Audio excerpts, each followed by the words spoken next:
नमस्कार। Law of attraction and युग निर्माण परिवार में आप सभी का स्वागत है।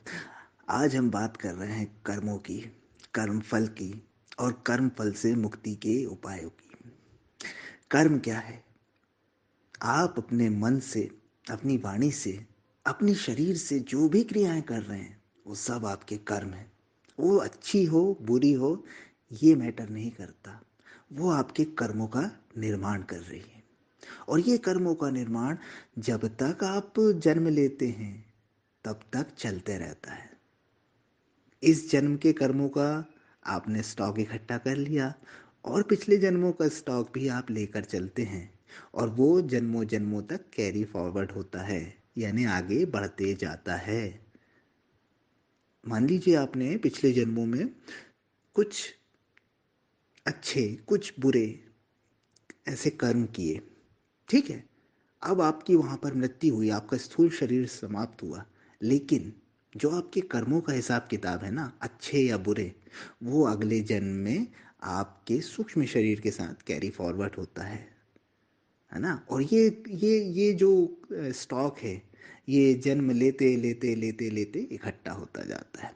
और इन्हीं कर्मों के हिसाब से आपकी दैनिक गतिविधियां होती हैं, आपके मन के विचार उठते हैं, आपके साथ अच्छा या बुरा हो रहा होता है। ये सिंपल कर्म का सिद्धांत है। आपने जो बोया है वो आप काटेंगे।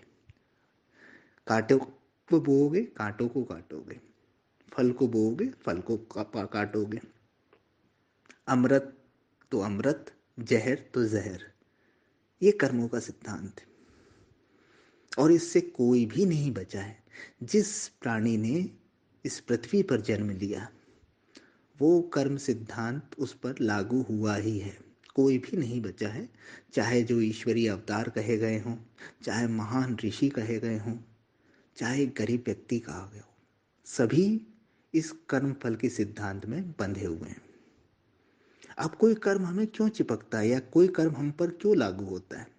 देखिए, जब भी हम करता है, जब भी हम ये मान के कर्म कर रहे हैं, ये जान के कर्म कर रहे हैं कि हमारे द्वारा किया जा रहा है, तो वो आपने कर्म को इकट्ठा किया। अच्छा हो या बुरा हो, वो आपने कर्म को इकट्ठा कर लिया। लेकिन अगर आप कर्म करते समय ये जान रहे हैं कि ये कर्म परमात्मा द्वारा किया जा रहा है, मैं सिर्फ यहाँ पर उपस्थित हूँ, मैं सिर्फ निमित्त हूँ, तो वो कर्म हो गया मुक्ति वाला, निष्काम कर्म। वो कर्म आपको बंधन में नहीं बांधेगा। इसी की बात श्री कृष्ण ने गीता में कही है, निमित्त मात्रम भव्य सव्य साची। यानी तुम सिर्फ निमित्त हो जाओ तो तुम कर्मों में नहीं बंधोगे।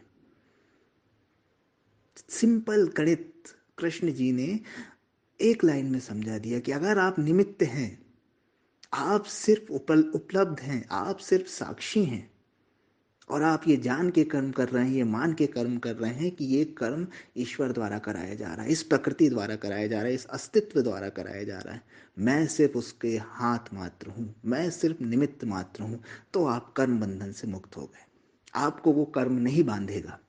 और जिसके जीवन में ये भावना आ गई है कि करने कराने वाला कोई और है, मैं तो सिर्फ माध्यम हूं, तो उसके पुराने कर्मों का भी क्षय होना शुरू हो जाता है। ये अकाट सत्य है, ये हमारे शास्त्रों का सार है और कर्म फलों के बंधन से मुक्ति का उपाय है।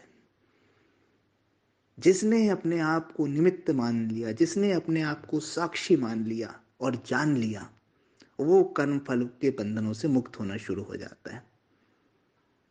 पूर्णतः अगर आपके मन में, पूर्णतः आपके अनुभव में, पूर्णतः अगर आपकी आत्मा में ये चीज गहरे से आ गई कि करने कराने वाला कोई और, मैं सिर्फ साक्षी, मैं सिर्फ उपलब्ध हूं, तो आप कर्म बंधनों के पार हो गए।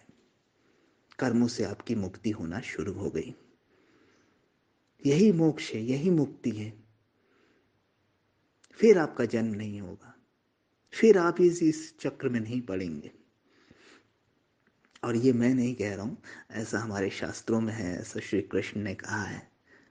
मैं सिर्फ उसे सरल शब्दों में समझाने की कोशिश कर रहा हूं। और अगर आप ऐसा नहीं करते हैं, अगर आप कर्म करते समय कर्ता बने हुए हैं कि मैं ही करने वाला हूं, मैं कर रहा हूं, तो आप कर्मों में फंसेंगे, बंधेंगे, अच्छे हो या बुरे, उसको आपको भोगना है, निश्चित रूप से भोगना है। उससे कोई भी नहीं बच सकता। तो आप भी अपवाद नहीं होंगे, मैं भी अपवाद नहीं हूं। सीधा गणित है।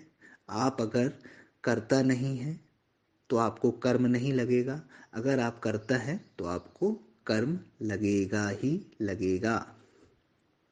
अब आपके ऊपर है कि आप कर्ता बन के कर्म करते हैं या साक्षी बन के कर्म करते हैं। लेकिन इसका मतलब ये नहीं है कि आप अकर्मण्य हो जाएं, काम धंधा करना बंद कर दे, तो कि करने को कराने वाला तो कोई और है, हम क्यों करें भाई, हम क्यों कर्म ले। नहीं, सब काम करते हुए भी अकर्ता रहना, ये सबसे बड़ा गुण है मोक्ष को प्राप्त करने वाले व्यक्ति का, मुक्त व्यक्ति का। वो सब कुछ करते हुए भी अकर्ता रहता है, कमल के पत्ते में पड़ी पानी की बूंद की तरह। आपको अपना जीवन ऐसा जीना है कि सब कुछ करते हुए भी अछूते रह जाएं, सब कुछ करते हुए भी अनासक्त रह जाएं। यही कर्मयोग है, यही कर्मयोग की साधना है, और यही आपकी मुक्ति और भव बंधन से मुक्ति का उपाय है, यही मोक्ष है।